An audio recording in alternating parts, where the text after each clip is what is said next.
Hi friends, welcome to Recipes in My Home. NJ Cooking Words, thank you so much.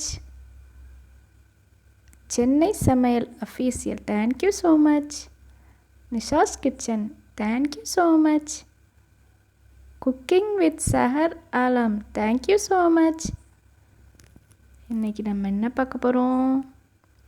முள்ளங்கி சேர்த்து சமைத்த கோழி குழம்பு ரொம்ப டேஸ்டியாக இருக்கும். இது எப்படி செய்கிறதுன்னு பார்க்கலாம். வீடியோ கொஞ்சம் கூட ஸ்கிப் பண்ணாமல் முழுமையாக பாருங்கள். அப்போ தான் நான் எப்படி செஞ்சுருக்கேனோ அதை போல் நீங்கள் செஞ்சிங்கன்னா முள்ளங்கியோட ஸ்மெல்லே இருக்காது, ரொம்ப வாசனையாக இருக்கும். 250 கிராம் முள்ளங்கி எடுத்துருக்கேங்க. வெள்ளை முள்ளங்கிலையும் நீங்கள் செய்யலாம், சேம் மெத்தேடு தான். இந்த சிவப்பு முள்ளங்கி ரொம்ப டேஸ்டியாக இருக்கும் இந்த சிக்கன் குழம்புக்கு. இப்போ கோழி 500 கிராம் க்ளீன் பண்ணி வச்சுருக்கேன். இந்த சைஸில் கட் பண்ணியிருக்கேன் சின்ன சின்னதாக. இப்போ இதில் இஞ்சி பூண்டு சேர்த்துக்கலாம். 1 ஸ்பூன் அளவுக்கு இஞ்சி பூண்டு போட்டிருக்கேன்.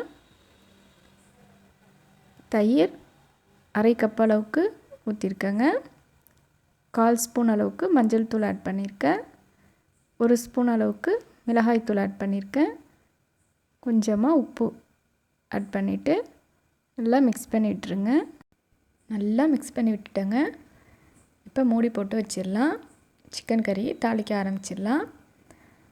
5 டேபிள் ஸ்பூன் அளவுக்கு தேங்காய் எண்ணெய் ஆட் பண்ணியிருக்கேன். 3 பட்டை, 2 ஏலக்காய், 5 கிராம்பு சேர்த்துருக்கேன்.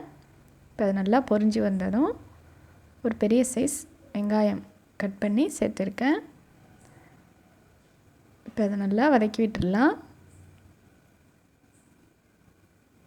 இப்போ இந்த அளவுக்கு நல்லா வதங்கி வந்துடுச்சு பாருங்கள், ப்ரௌன் கலரில் தெரியுதா? இந்த அளவுக்கு வதங்கி வந்துடுச்சு.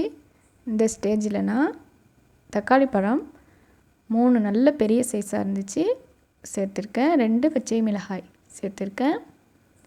சேர்த்துட்டு வதக்கி விட்டுக்கலாம் 2 நிமிஷத்துக்கு. 2 நிமிஷத்துக்கு பிறகு இஞ்சி பூண்டு ஆட் பண்ணியிருக்கேன். 3 டேபிள் ஸ்பூன் அளவுக்கு இஞ்சி பூண்டு பேஸ்ட்டு ஆட் பண்ணிக்கலாங்க. நம்ம முள்ளங்கி சேர்த்து செய்யலைன்னா 2 டேபிள் ஸ்பூன் அளவுக்கு ஆட் பண்ணுவோம். முள்ளங்கியை சேர்த்து செய்கிறதுனால 3 டேபிள் ஸ்பூன் அளவுக்கு ஆட் பண்ணியிருக்கேன். இப்போ சிக்கனையும் சேர்த்துக்கிறேன். சிக்கன் பேஸ்ட் போட்டுட்டு நல்லா மிக்ஸ் பண்ணி விட்டுடலாம். ஒரு 5 நிமிஷத்துக்கு வதக்கிக்கணுங்க. இப்போ நான் சொல்கிற இதே மெத்தட் ஃபாலோ பண்ணி செஞ்சிங்கன்னா ரொம்ப டேஸ்டியாக இருக்கும். இப்போ 5 மினிட்ஸ் நல்லா வதக்கின பிறகு மிளகாய்த்தூள் ஆட் பண்ணியிருக்கேன். 1 டேபிள் ஸ்பூன் அளவுக்கு மிளகாய்த்தூள் ஆட் பண்ணிக்கிறேன். உங்களுக்கு எவ்வளவு காரம் தேவையோ ஆட் பண்ணிக்கலாம். இப்போ இதை நல்லா மிக்ஸ் பண்ணி விட்டுட்டு தண்ணி ஆட் பண்ணிக்கிறேன். 1 கிளாஸ் அளவுக்கு தண்ணி ஊற்றிருக்கேன். இப்போ லைட்டாக அப்படியே மிக்ஸ் பண்ணி விட்டுக்கிறேன்.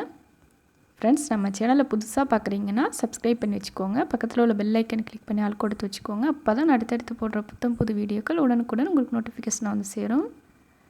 இப்போ நல்லா கொதிக்க ஆரம்பிச்சிடுச்சு. இந்த ஸ்டேஜில் 4 ஸ்பூன் அளவுக்கு குழம்பு மிளகாய்த்தூள் ஆட் பண்ணிக்கிறேங்க.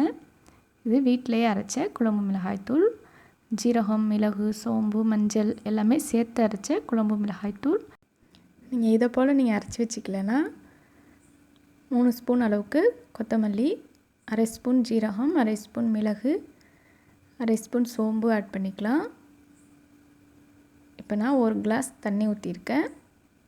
1 ஸ்பூன் உப்பு ஆட் பண்ணியிருக்கேன். உங்களுக்கு தேவையான அளவுக்கு உப்பு ஆட் பண்ணிக்கலாம். முள்ளங்கி இந்த சைஸ்க்கு கட் பண்ணி வச்சுருந்தேன், இப்போ சேர்த்துருக்கேன். இப்போ தாங்க முக்கியமான ஸ்டெப்பே இருக்குது, ஸ்கிப் பண்ணாமல் பாருங்கள். இப்போ அதை நல்லா மிக்ஸ் பண்ணி விட்டுக்கிறேன்.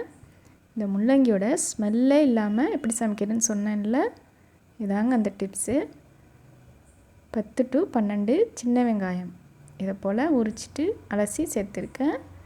நீங்கள் கண்டிப்பாக இந்த சின்ன வெங்காயம் சேர்த்துக்கோங்க, அப்போ தான் நல்ல வாசனையாக இருக்கும்.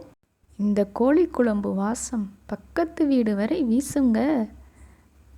மூடி போட்டு ஒரு 10 நிமிஷத்துக்கு மீடியம் ஃப்ளேமில் வேக வச்சு எடுத்துக்கலாம். இப்போ ஓப்பன் பண்ணிட்டேன் ஃப்ரெண்ட்ஸ், பாருங்கள் எப்படி இருக்குன்னு. சிக்கனும் முள்ளங்கியும் நல்லா வெந்திருந்துச்சு. 1 கப் அளவுக்கு அரைச்ச தேங்காய் சேர்த்துருக்கேன். மல்லி புதினா ஒரு கைப்பிடி அளவுக்கு சேர்த்துருக்கேன். இப்போ அதை நல்லா மிக்ஸ் பண்ணி விட்டுக்கிறேன். உங்களுக்கு இந்த ஸ்டேஜில் உப்பு தேவைன்னா போட்டுக்கோங்க பார்த்துக்கிட்டு. அரை ஸ்பூன் அளவுக்கு ஜீரகத்தூள் ஆட் பண்ணியிருக்கேன். அரை ஸ்பூன் அளவுக்கு மிளகுத்தூள் ஆட் பண்ணியிருக்கேன். இது கடைசியாக நம்ம போடும்பொழுது ரொம்ப நல்ல மணமாக இருக்குங்க கோழி குழம்பு. இப்போ நல்லா மிக்ஸ் பண்ணி விட்டுட்டு ஒரு 2 நிமிஷத்துக்கு மட்டும் லோ ஃப்ளேம்லேயே கொதிக்க விட்டு அப்படியே அடுப்பை ஆஃப் பண்ணி வச்சுருங்க. இப்போ அடுப்பை ஆஃப் பண்ணி வச்சு ஒரு 15 நிமிஷத்துக்கு பிறகு ஓப்பன் பண்ணி காட்டுறேன். இப்போ எப்படி இருக்குது பாருங்கள். நல்லா சூப்பராக ரெடி ஆகிடுச்சிங்க. நல்ல வாசனை. நான் இப்போ செஞ்சு காட்டியிருக்கிறது போலவே நீங்களும் செஞ்சு பாருங்கள். ரொம்ப டேஸ்டியாக இருக்குங்க. வீடியோ பிடிச்சிருந்துச்சின்னா லைக் பண்ணுங்கள். ரொம்ப பிடிச்சிருந்துச்சின்னா உங்கள் ஃப்ரெண்ட்ஸ் அண்ட் ஃபேமிலிக்கு ஷேர் பண்ணுங்கள். இன்னுமே நம்ம சேனலை சப்ஸ்கிரைப் பண்ணாமல் பார்க்குறீங்கன்னா சப்ஸ்கிரைப் பண்ணி வச்சுக்கோங்க ஃப்ரெண்ட்ஸ். ரொம்ப டேஸ்டியான இந்த சிக்கன் குழம்பு எப்படி செய்கிறதுன்னு பார்த்தோம். இன்னொரு இன்ட்ரெஸ்டிங்கான வீடியோவில் மீண்டும் சந்திப்போம். Very healthy and tasty chicken curry. Thanks for watching.